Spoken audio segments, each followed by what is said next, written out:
Assalamualaikum warahmatullahi wabarakatuh. Perkenalkan, nama saya Muhammad Taufik Akbar, mahasiswa Hubungan Internasional dengan NIM 2010-85-2044. Dalam kesempatan kali ini, saya akan mempresentasikan hasil penelitian saya dalam seminar hasil skripsi dengan judul Analisis Perilaku Hedging Singapura dalam Menghadapi Rivalitas Tiongkok Amerika Serikat. Latar belakang dari penelitian ini adalah rivalitas Tiongkok Amerika Serikat yang telah menjadi fenomena dalam studi ilmu hubungan internasional. Sejak 2017, Amerika Serikat telah menjadikan Tiongkok sebagai ancaman strategi dalam dokumen-dokumen resminya. Hal ini adalah buntut dari peningkatan kemampuan ekonomi dan juga militer Tiongkok yang dianggap mengancam kepentingan dari Amerika Serikat. Rivalitas Tiongkok ini bersifat multidimensi, meliputi aspek-aspek seperti ekonomi dan perdagangan, militer dan keamanan, serta pengaruh global masing-masing kekuatan. Arena utama dari rivalitas ini adalah Indo-Pasifik, yang juga menjadi tempat bagi kepentingan utama kedua kekuatan. Rivalitas antara Tiongkok dan juga Amerika Serikat membawa perubahan dan juga polarisasi di kawasan Indo-Pasifik. Untuk menghadapi situasi tersebut, berbagai negara di kawasan tentunya memiliki dan mengembangkan strategi masing-masing. Salah satunya Singapura, yang menggunakan strategi hedging dalam menghadapi rivalitas Tiongkok Amerika Serikat. Hedging sendiri dideskripsikan sebagai upaya suatu negara untuk menjaga atau memitigasi risiko dalam berbagai situasi.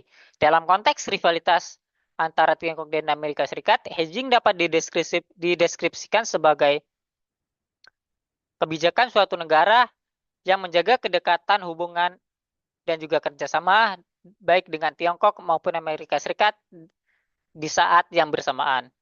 Jadi hedging dalam konteks ini adalah kebijakan menjaga hubungan dengan kedua belah pihak. Dari latar belakang penelitian tersebut, kita mendapatkan rumusan masalah. Yang pertama, rivalitas Tiongkok dan Amerika Serikat yang muncul sebagai sebuah fenomena dan realitas dalam geopolitik global, utamanya dalam kawasan Indo-Pasifik. Rivalitas yang terjadi ini menyebabkan polarisasi dan perubahan dalam geopolitik global, utamanya di kawasan Indo-Pasifik yang menjadi arena utama. Dalam hal ini, negara di Indo-Pasifik menerapkan pendekatan masing-masing. Salah satunya Singapura yang menjadikan hedging sebagai strategi dan pendekatan utama. Dari rumusan masalah tersebut, muncullah pertanyaan penelitian. Mengapa Singapura menggunakan strategi hedging dalam menghadapi rivalitas Tiongkok Amerika Serikat? Tujuan penelitian ini adalah guna menjelaskan alasan yang menyebabkan Singapura memilih hedging sebagai strategi dalam menghadapi rivalitas Tiongkok Amerika Serikat.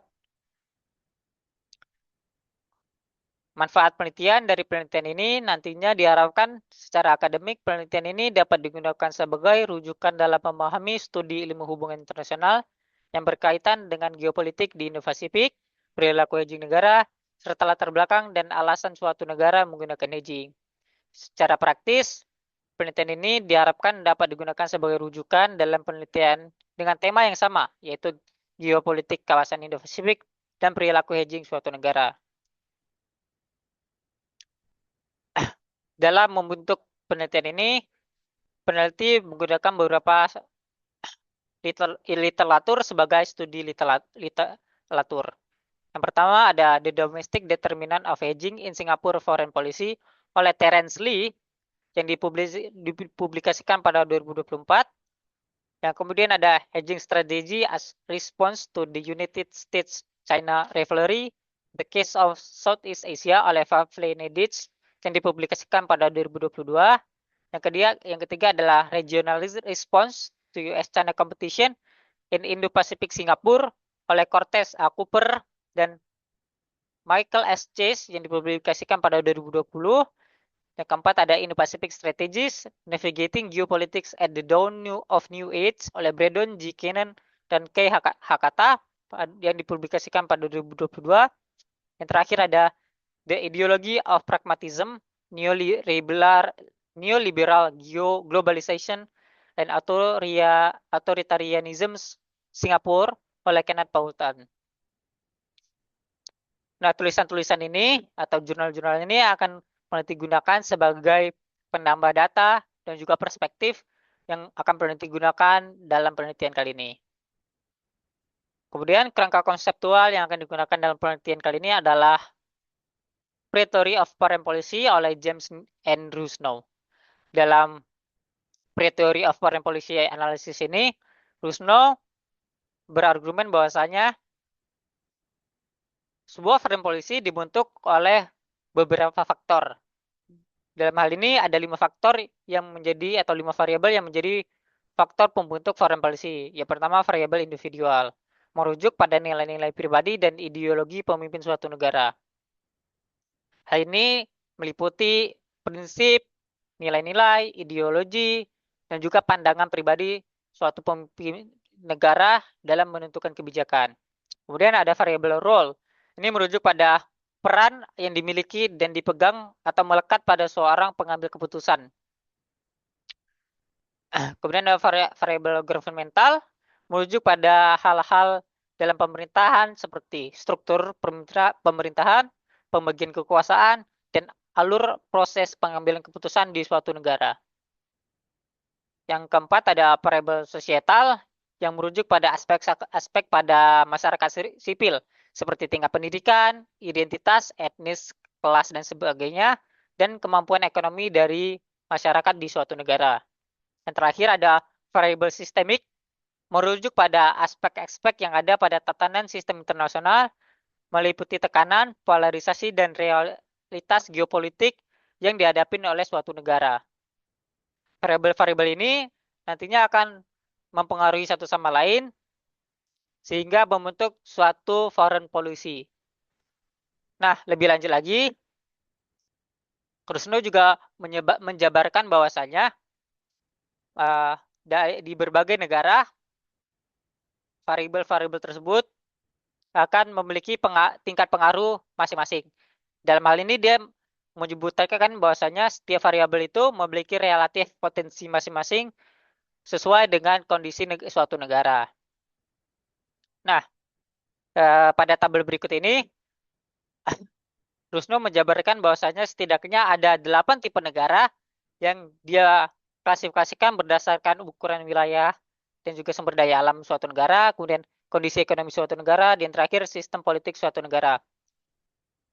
Nah, untuk ukuran wilayah dan sumber daya, Rusno membagi negara menjadi negara besar dan negara kecil, kemudian kondisi ekonominya dibagi menjadi negara maju dan berkembang. Untuk sistem politik, dia membagi negara menjadi negara terbuka dan tertutup. Dengan gabungan dari tiga aspek ini, terbentuklah 8 tipe negara. Nah, nantinya dalam penelitian ini, peneliti akan menentukan tipe negara dari Singapura untuk menentukan relatif potensi dari variabel pembentuk strategi hedgingnya. Untuk metode penelitian yang peneliti gunakan adalah penelitian dengan metode kualitatif. Kemudian batasan penelitiannya, peneliti membatasi penelitian ini dengan periode dari dimulainya rivalitas Tiongkok Amerika Serikat sampai penelitian ini selesai. Kemudian unit dan level analisis. Unit analisis dari penelitian ini adalah Singapura dengan unit eksplanasi rivalitas Tiongkok Amerika Serikat. Level analisis dari penelitian ini adalah negara bangsa. Teknik pengumpulan data yang peneliti gunakan adalah teknik library research sebagai teknik pengumpulan data utama. Kemudian ada teknik analisis data, data yang akan diolah menggunakan data yang dikumpulkan dalam penelitian ini akan diolah menggunakan teknik analisis data spiral yang dikembangkan oleh John Criswell dan Cyril Pott.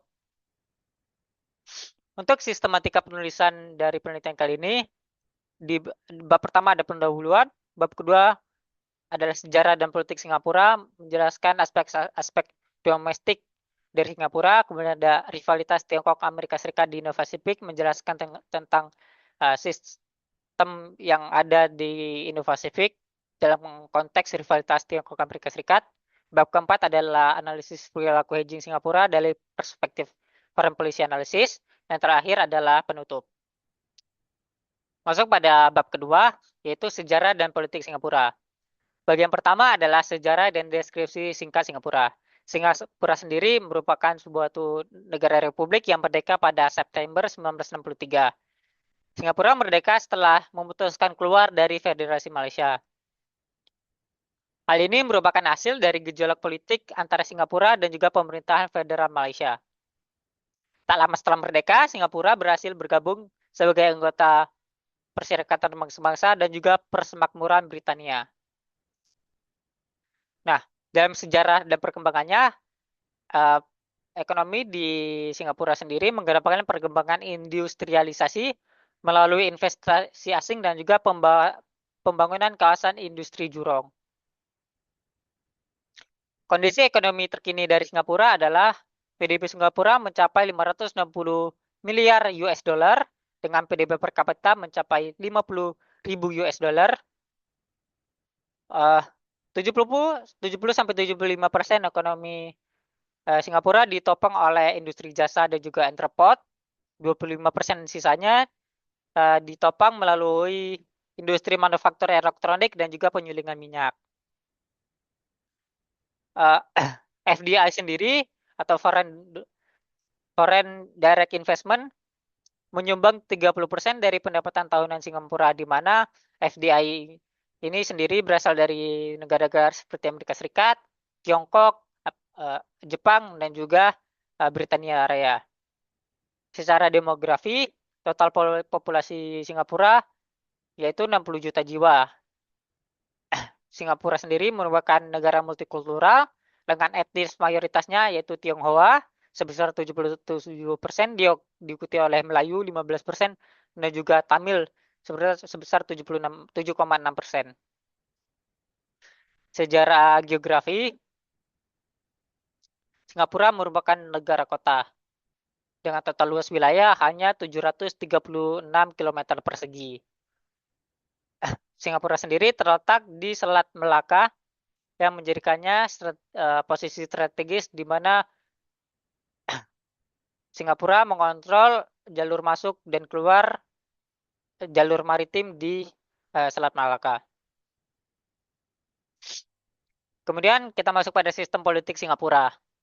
Singapura sendiri mengadopsi sistem politik Westminster dari Britania Raya dengan parlemen satu kamar. Oleh karena dengan sistem Westminster, parlemen menjadi badan legislatif tertinggi di Singapura.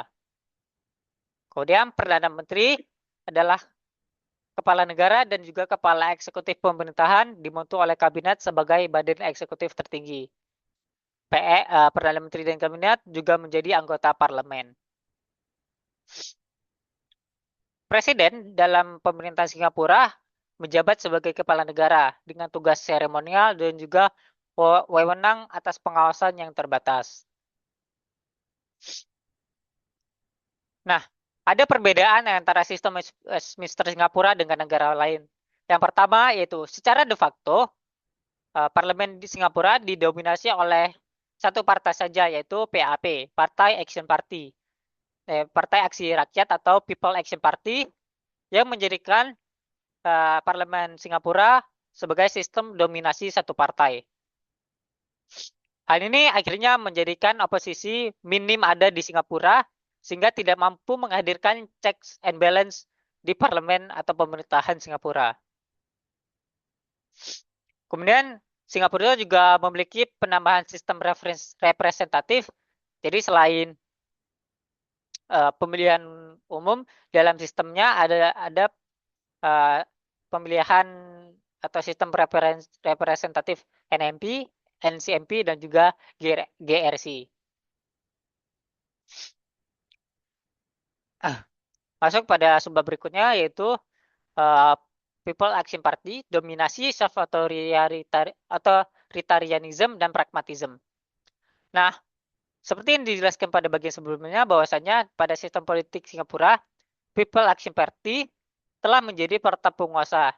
Ini telah berlangsung sejak Singapura merdeka pada 1963. Singapura dalam hal ini kemudian dideskripsikan sebagai negara semi-otoriter dengan sistem dominasi satu partai. Nah, dalam menjaga dominasinya ada dua sumber otoritas dan legitimasi PAP. Yang pertama yaitu kontrol institusi, di mana Partai Action Party mengontrol dan juga menguasai institusi negara, sehingga menjadikan institusi negara sebagai perpanjangan tangan dari PAP. Kemudian pemilihan yang berlangsung di Singapura juga cenderung menguntungkan petahana melalui gerrymandering, komisi pemilihan yang tidak independen, serta sistem representatif NMP, NCMP, dan GRC yang merugikan oposisi. Lebih jauh, PAP juga mengontrol media melalui Temasek Holding. Sehingga PAP dapat menciptakan gambaran positif terhadap pemerintahnya sehingga menghadirkan legitimasi dan memperkuat otoritas mereka di pemerintahan Singapura. Sumber otoritas dan legitimasi PAP lainnya adalah keberhasilan pemerintah. Nah, selama PAP memerintah Singapura, PAP berhasil menghadirkan pemerintahan yang sukses dan stabil, sehingga mendapatkan kepercayaan masyarakat. Pemerintahan yang berlangsung secara stabil dan juga konsisten dalam jangka waktu yang panjang membuat PAP diasosiasikan sebagai partai penguasa di benak masyarakat atau konstituen di Singapura. Nah, kesejahteraan sosial, pertumbuhan ekonomi, dan stabilitas pemerintahan adalah indikator utama dalam keberhasilan pemerintahan PAP di Singapura. Nah, dengan berhasil menghadirkan kesejahteraan sosial, pertumbuhan ekonomi, dan juga stabilitas pemerintahan,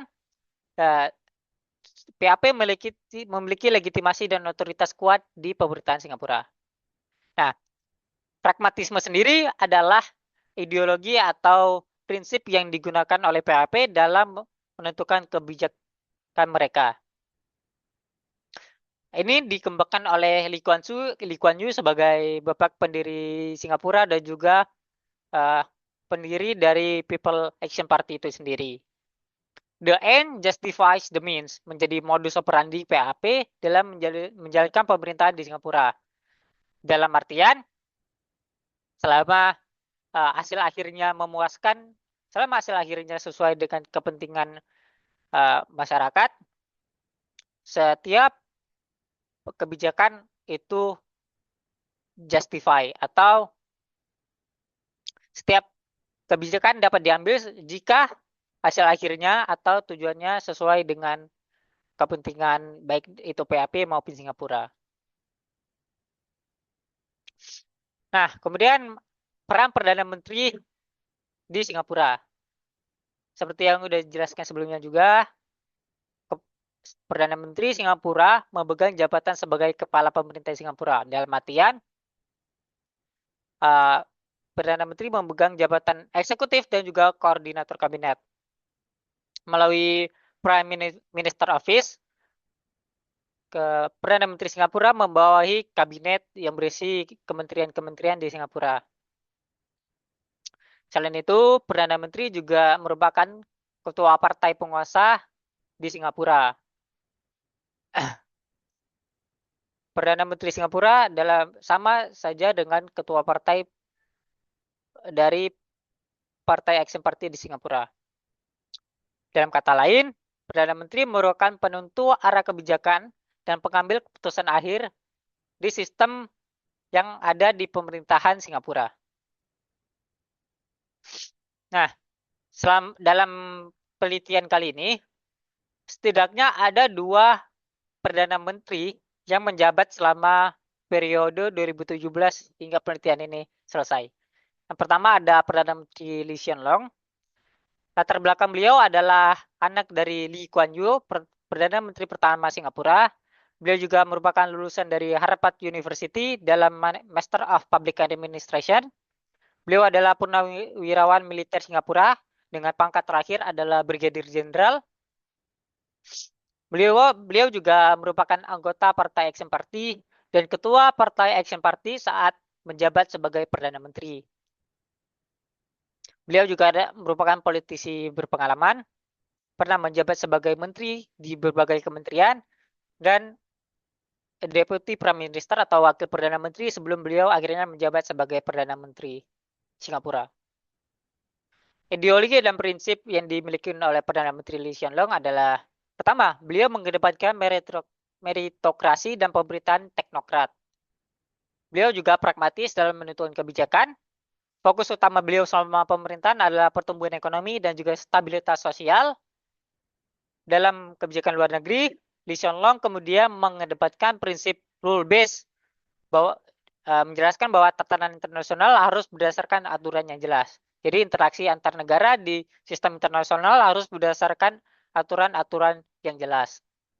Beliau juga menerapkan small country approach atau small state strategy, di mana beliau mengedepankan multilateral partner, di mana di mana Singapura menjalin hubungan dengan banyak negara dan banyak kekuatan. Pragmatis, di mana kepentingan Singapura menjadi hal utama dalam menjalin hubungan dengan negara lain, dan juga strategi ini mengutamakan survival dan juga kedaulatan Singapura di atas segalanya. Perdana Menteri kedua yaitu Lawrence Wong. Lawrence Wong sendiri dilantik pada Mei 2024 menggantikan Lee Hsien Loong. Latar belakang Lawrence Wong adalah beliau adalah orang yang lahir dan besar di Singapura, merupakan alumni dari University of Chicago dalam Master in Applied Economy. Beliau pernah menjabat sebagai pegawai sipil dan merupakan birokrat yang matang. Setidaknya beliau telah menjabat di jabatan sipil selama 14 tahun di berbagai instansi pemerintah Singapura, mulai dari Komisi Keuangan, Kementerian Perhubungan, dan sebagainya. Beliau juga merupakan anggota dan ketua PAP saat ini. Terakhir, beliau juga merupakan politisi berpengalaman, pernah menjabat sebagai anggota parlemen, menjabat sebagai menteri di berbagai kementerian, dan juga pernah menjabat sebagai deputi prime minister sebelum akhirnya dilantik sebagai Perdana Menteri Singapura. Secara ideologi dan prinsip, fokus utama Lawrence Wong selama pemerintahannya adalah masalah keamanan, ekonomi, dan kesejahteraan sosial. Ini terlihat dari bagaimana setelah dilantik, Perdana Menteri Lawrence Wong langsung menunjuk 4 menteri. Yang pertama Menteri Keamanan, kedua Menteri Ekonomi, yang ketiga Menteri Kesejahteraan Sosial, yang terakhir adalah Deputi Prime Minister. Dari penunjukan 4 menteri tersebut menunjukkan bahwasanya 4 aspek inilah atau setidaknya 3 aspek inilah yang menjadi fokus utama Lawrence Wong selama masa pemerintahannya. Dalam politik luar negerinya, Lawrence Wong menerapkan interest based policy, di mana kedekatan atau hubungan Singapura dengan negara lain ditentukan dengan kepentingan yang didapat oleh Singapura. Selama suatu negara atau suatu hubungan dengan negara lain sesuai dengan kepentingan Singapura, maka Lawrence Wong akan menjalin hubungan dengan negara tersebut. Terakhir, Lawrence Wong juga bersifat pragmatis dan adaptif dalam mengambil keputusan. Bab ketiga, yaitu rivalitas Tiongkok Amerika Serikat di Indo-Pasifik. Bagian pertama, sejarah dan akar permasalahan. Rivalitas ini sendiri dimulai pada 2017, sejak Tiongkok dianggap sebagai ancaman strategis dalam dokumen resmi Amerika Serikat. Rivalitas ini lahir dari kebangkitan Tiongkok, di mana perkembangan ekonomi dan militer Tiongkok dianggap mengancam kepentingan dan hegemoni Amerika Serikat di dunia internasional. Kemudian, Rivalitas ini bersifat multidimensi, di mana aspek-aspek persaingan melibatkan bidang-bidang seperti ekonomi dan perdagangan, militer dan pertahanan, dan juga pengaruh global. Indo-Pasifik tentunya menjadi arena utama dikarenakan keduanya berbagi kepentingan yang sama di Indo-Pasifik, di mana Indo-Pasifik menjadi tempat dari kepentingan utama kedua belah pihak. Nah, Tuki di Destrap dapat menggambarkan rivalitas yang terjadi antara Tiongkok dan Amerika Serikat ini. Di mana Tuki di Destrap sendiri menjelaskan bahwasanya suatu persaingan itu muncul dan terjadi dari hasil dari kekuatan baru dalam hal ini Tiongkok yang dianggap mengancam dan merusak hegemoni lama. Dalam hal ini hegemoni Amerika Serikat. Jadi kepentingan Tiongkok dianggap mengancam hegemoni dan kepentingan AS yang telah terbentuk sehingga menghasilkan konflik bagi keduanya.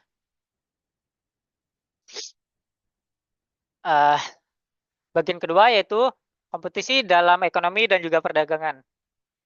Yang pertama ada kompetisi secara langsung melalui perang dagang. Pada 2018, Amerika Serikat menerapkan tarif dan sanksi yang agresif terhadap komoditas impor dari produk impor dari Tiongkok. Hal ini memulai perang dagang antara Tiongkok dan Amerika Serikat. Sebagai retaliasi, Tiongkok juga menerapkan tarif dan sanksi tinggi terhadap komoditas-komoditas impor dari Amerika Serikat seperti kacang kedelai dan lain-lain. Selain penerapan tarif yang tinggi, kedua belah pihak juga mengajukan tuduhan terhadap satu sama lain, di mana Amerika Serikat menuduh Tiongkok melakukan memanipulasi kekuatan atau memanipulasi nilai mata uang sehingga menguntungkan bagi ekspor mereka ke Amerika Serikat, yang mana ini akhirnya merugikan atau merusak ekonomi Amerika Serikat. Kemudian Tiongkok juga dituduh melakukan dumping ke Amerika Serikat, dan juga perusahaan-perusahaan perusahaan-perusahaan Tiongkok seperti Huawei dan juga ZTE memiliki ancaman terhadap keamanan digital di Amerika Serikat. Dari perang dagang ini akhirnya menimbulkan stagnansi terhadap ekonomi global. Kemudian ini juga merusak alur pasokan logistik global, menyebabkan kenaikan harga-harga bahan baku dan sebagainya, sehingga merusak tatanan atau iklim ekonomi secara global. Terakhir, dari perdagangan ini muncul negara-negara pihak ketiga seperti Meksiko, Singapura, dan juga Kanada sebagai mitra dagang baru atau mitra dagang alternatif baik bagi Tiongkok dan Amerika Serikat, menggantikan peran satu sama lain. Nah, kemudian selain persaingan secara langsung dalam ekonomi dan perdagangan, Tiongkok dan juga Amerika Serikat memiliki persaingan secara strategi. Yang pertama ada melalui intra-government cooperation, di mana Amerika Serikat memiliki IPF, sedangkan Tiongkok memiliki RCEP. Kedua organisasi ini merupakan blok kerjasama yang dibentuk oleh masing-masing kekuatan untuk mengurangi ketergantungan mereka dengan kekuatan lain. Ini juga ditujukan untuk menciptakan jalur pasokan logistik yang lebih stabil dan juga aman. Dan akhirnya yang terakhir ini juga diciptakan untuk mengurangi pengaruh ekonomi baik itu Tiongkok maupun Amerika Serikat di Indo-Pasifik. Selain kerjasama antar pemerintahan, kedua kekuatan juga memiliki global project atau proyek global, di mana Amerika Serikat bersama dengan Jepang dan juga negara G7 membentuk PGII atau Nah, PGII ini merupakan tandingan dari BRI atau Belt and Road Initiative dari Tiongkok, di mana PGII ini ditujukan untuk menggalang dana yang nantinya akan digunakan sebagai modal pembangunan infrastruktur di negara-negara berkembang di kawasan Indo-Pasifik. Ini ditujukan untuk sebagai counter terhadap investasi FDI yang dilakukan Tiongkok melalui BRI. Selain persaingan ekonomi, ada juga persaingan militer dan aliansi strategis antara kedua kekuatan. Yang pertama, manuver Tiongkok sendiri dalam persaingan ini yaitu melakukan modernisasi dan peningkatan jumlah PLA atau People Liberation Army yang merupakan militer dari Tiongkok itu sendiri. Hasilnya, Tiongkok juga melakukan militerisasi di Laut Cina Selatan dengan membangun pangkalan militer dan fasilitas militer di kawasan Kepulauan Spratly dan yang mana ini yang notabene-nya merupakan kawasan yang menjadi sengketa. Selain itu, Tiongkok juga meningkatkan kerjasama militer dan latihan militer bersama dengan negara-negara lain, utamanya Rusia. Selama periode 2017 hingga penelitian ini berakhir, setidaknya militer Tiongkok setidaknya melakukan 19 joint exercise dengan negara-negara lain. Ini meningkat 2 kali lipat dari periode sebelumnya, yaitu 2019 hingga 2016. Yang kemudian bagian kedua yaitu ada SCO atau Shanghai Cooperation Organization sebagai wadah kerjasama militer, terus menambah anggota baru, di mana Iran, Belarus, dan India dan juga Pakistan menjadi anggota baru dari Shanghai Cooperation Organization dari 2017 hingga saat ini. Terakhir, Tiongkok juga sering melakukan operasi zona abu-abu, yaitu dengan mempersenjatai nelayan-nelayan mereka menjadi paramiliter di kawasan sengketa, utamanya di kawasan sekitar perairan Taiwan dan juga perairan Laut Cina Selatan untuk meningkatkan klaim mereka terhadap kawasan tersebut. Sebagai tandingan, Amerika Serikat tentunya memiliki manuvernya sendiri. Yang pertama, Amerika Serikat mengubah fokusnya dari counterterrorism di Middle East menjadi kompetisi jangka panjang di Indo-Pasifik sebagai fokus utama Amerika Serikat sejak masa pemerintahan Barack Obama. Amerika Serikat juga menerapkan containment policy terhadap Tiongkok melalui PDI atau Pacific Deterrence Initiative. Melalui PDI ini, Amerika Serikat mencoba untuk menahan peningkatan kemampuan ekonomi dan juga modernisasi militer dari Tiongkok. Ini dilakukan untuk mengurangi ancaman Tiongkok terhadap militer Amerika Serikat. Selanjutnya, Amerika Serikat juga melakukan revitalisasi dan pembukaan kembali beberapa pangkalan militer mereka di Indo-Pasifik dengan total saat ini mencapai 66 pangkalan militer dan fasilitas militer di Indo-Pasifik. Dalam taraf internasional, Amerika Serikat juga membentuk AUKUS, yaitu kerjasama militer antara Amerika Serikat, United Kingdom, dan juga Australia untuk menyediakan teknologi bagi Australia untuk mendapatkan kapal selam berteknologi nuklir. AUKUS sendiri dianggap sebagai ancaman terhadap Tiongkok, atau dalam hal ini AUKUS diproyeksikan sebagai counter terhadap SCO-nya Tiongkok di kawasan Indo-Pasifik. Selain itu, Amerika Serikat juga melakukan reaktivasi terhadap Quad atau quadrilateral dialog yang mana ini sempat disebut sebagai NATO-nya Asia, di mana Amerika Serikat bersama dengan Jepang dan juga India menciptakan blok militer baru.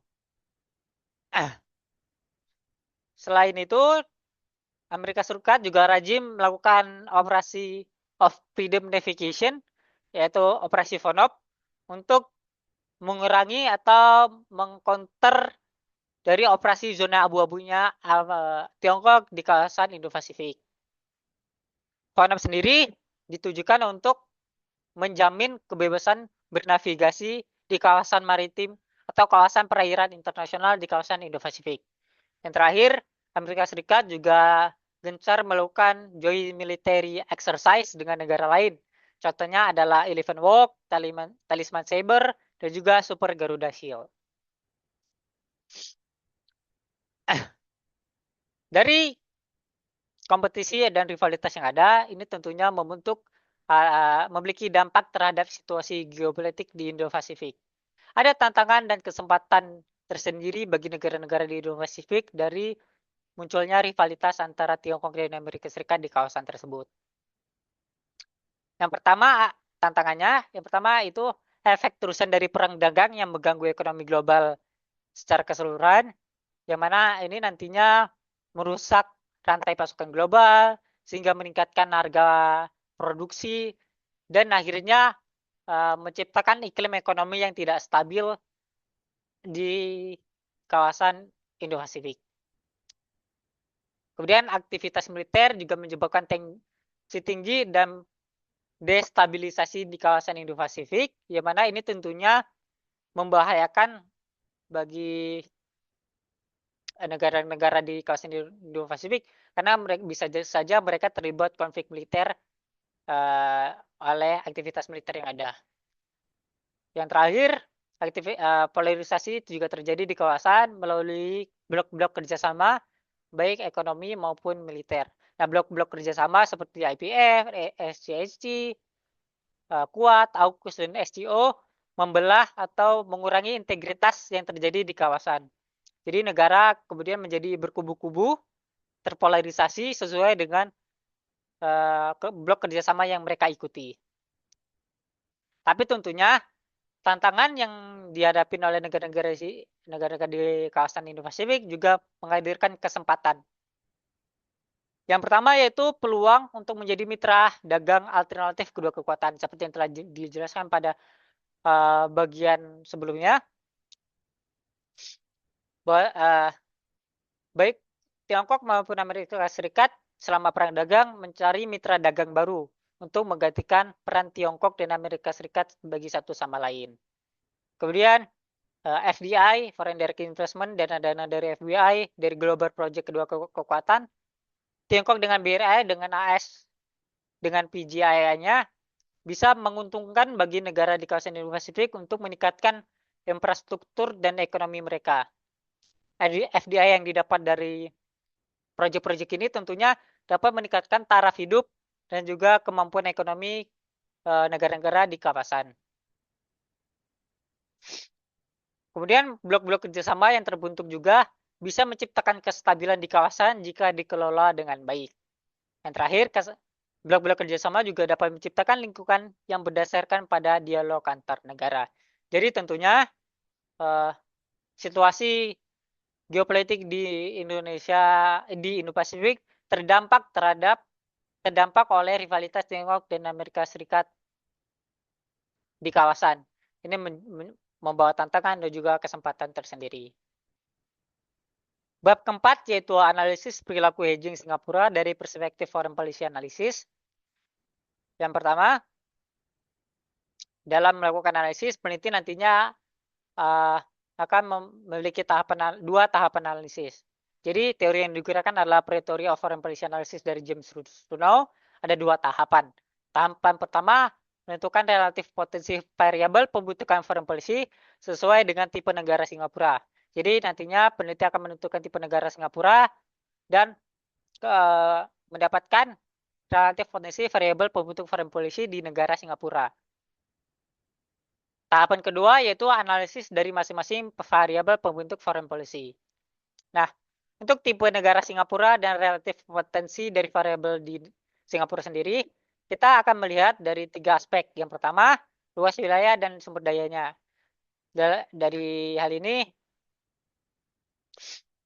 Singapura digambarkan sebagai negara kecil yang hanya memiliki satu kota dengan luas wilayah 736 km persegi dengan sumber daya yang sangat minim. Jadi, Singapura terhitung sebagai negara kecil. Kondisi ekonomi Singapura memiliki PDB 560 miliar US dollar dengan pendapatan per kapita 50.000 US dollar. Unemployment rate mereka juga sangat rendah di angka 2,8%. Dari kombinasi fakta-fakta tersebut, Singapura masuk ke dalam kategori negara dengan ekonomi yang maju. Yang terakhir yaitu sistem politik. Sistem politik Singapura dapat digambarkan sebagai sistem politik tertutup semi-otoriter dengan satu partai yang mendominasi dan menguasai pemerintahan. Jadi dari fakta-fakta ini kita dapat melihat bahwasanya Singapura merupakan negara kecil dengan ekonomi maju dan juga pemerintahan yang tertutup.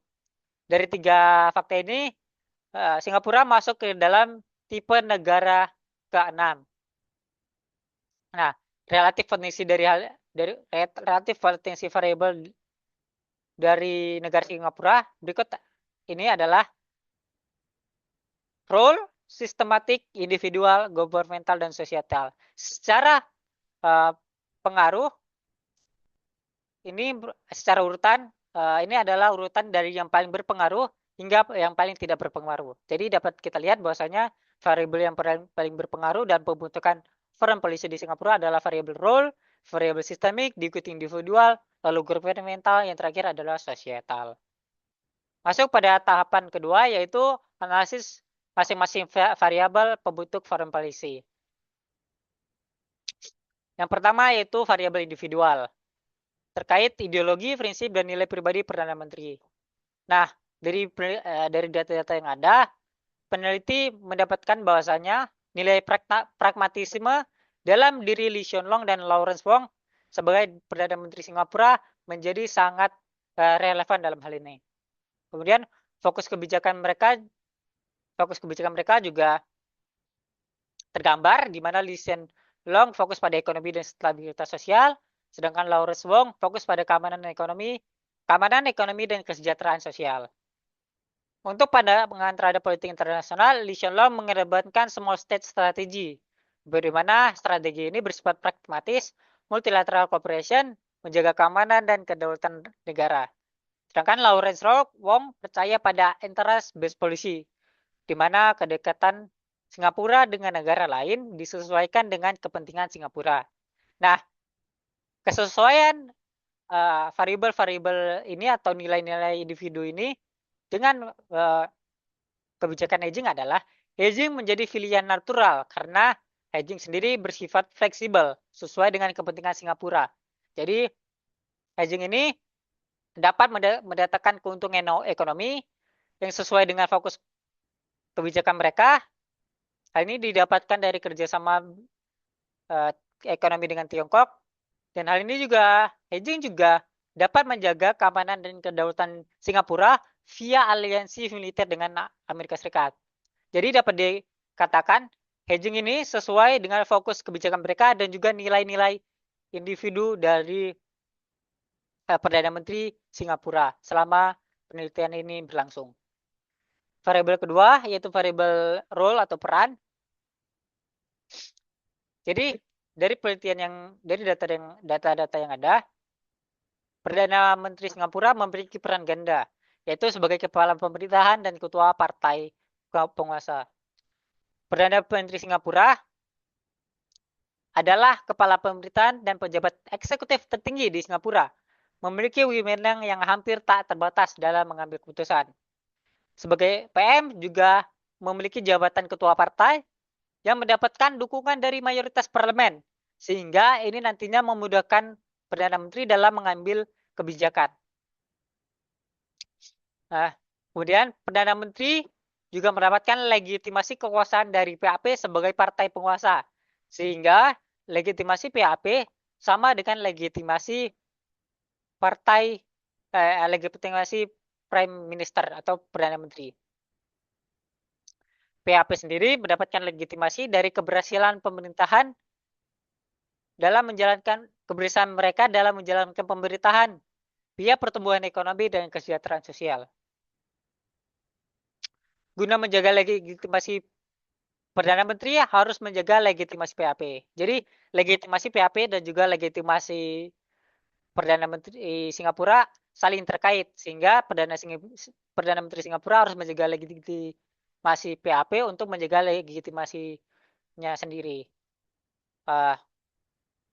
Hal ini tentunya dapat dilakukan dengan menghadirkan pemerintahan yang stabil dan juga berhasil via pertumbuhan ekonomi dan kesejahteraan sosial.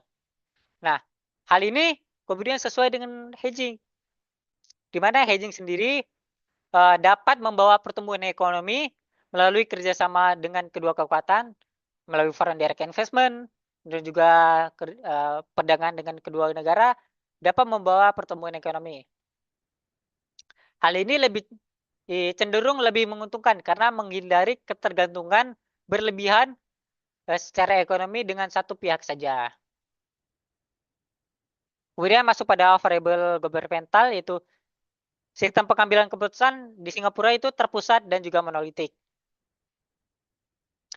Nah, pemerintah dan parlemen dan pemerintah Singapura didominasi dan dikuasai oleh satu partai atau monolitik dalam kata lain.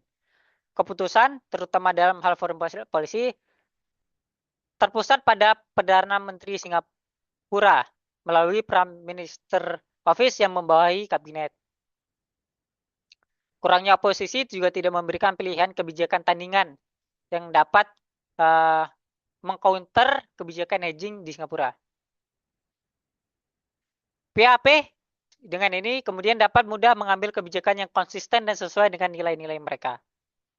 Nah, kesesuaian dengan hedging sendiri dalam struktur pemerintahan Singapura yang bersifat terpusat dalam pengambilan keputusan dan juga monolitik, pilihan kebijakan menjadi hampir tidak terbatas, termasuk hedging di dalamnya tentu saja. Pemerintah Singapura dalam hal ini dapat memilih pendekatan hedging tanpa mendapatkan hambatan dan perlu melakukan lobby terhadap oposisi.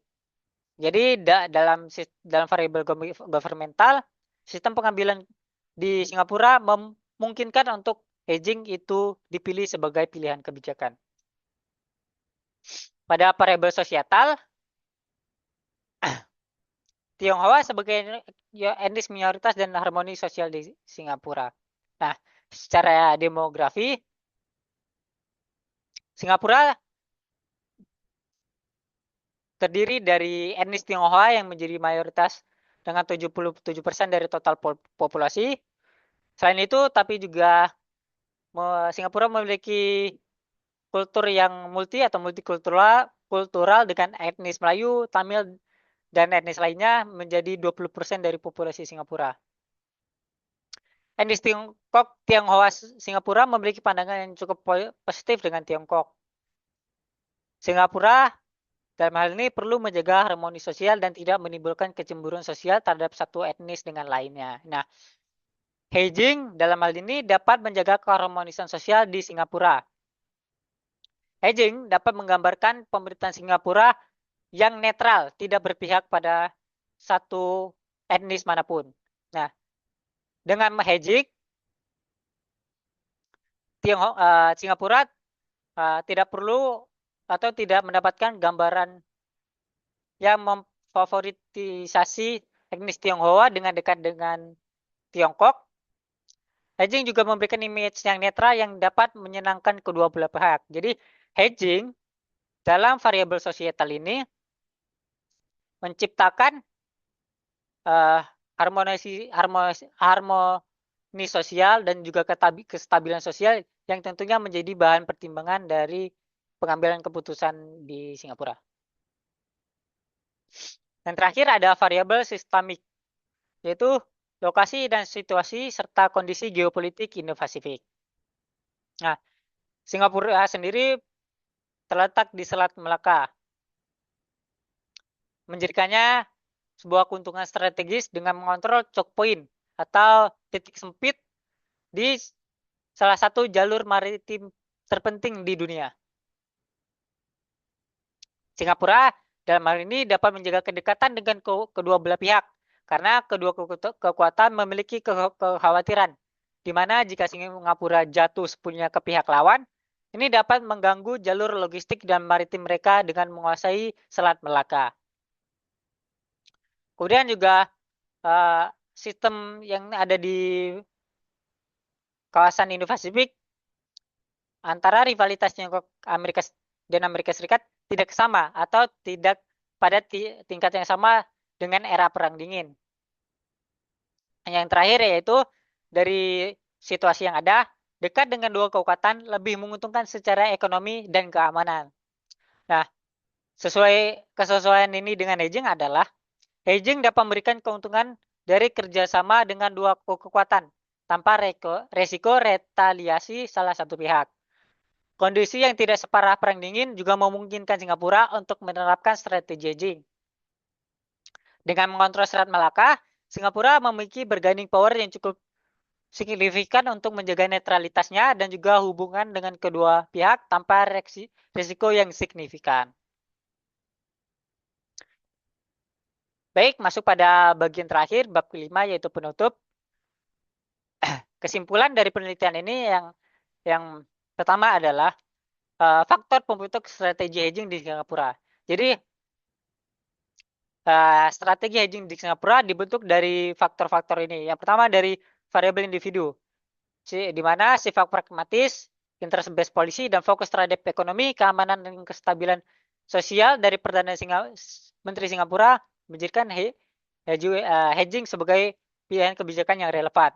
Kemudian ada variabel role, di mana peran ganda Singapura yang memberikan wewenang yang besar dan juga keharusan Perdana Menteri Singapura menjaga legitimasi dirinya dan PAP untuk memilih hedging sebagai pilihan yang relevan.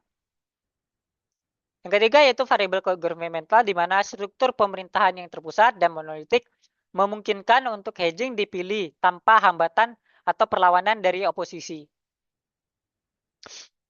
Variabel sosial, di mana harmoni sosial di Singapura antara etnis mayoritas dan minoritas menjadi salah satu pertimbangan dari hedging ini dipilih sebagai kebijakan luar negeri Singapura dalam menghadapi rivalitas Tiongkok Amerika Serikat. Yang terakhir ada variabel sistemik, di mana lokasi yang strategis dan tensi internasional yang tidak seperti Perang Dingin memungkinkan hedging sebagai pilihan kebijakan luar negeri. Kemudian lingkungan internasional yang ada juga menguntungkan untuk melakukan hedging bagi Singapura, karena menghindari retaliasi dari satu pihak dan juga menggandakan keuntungan dari masing-masing pihak, baik itu Tiongkok maupun Amerika Serikat.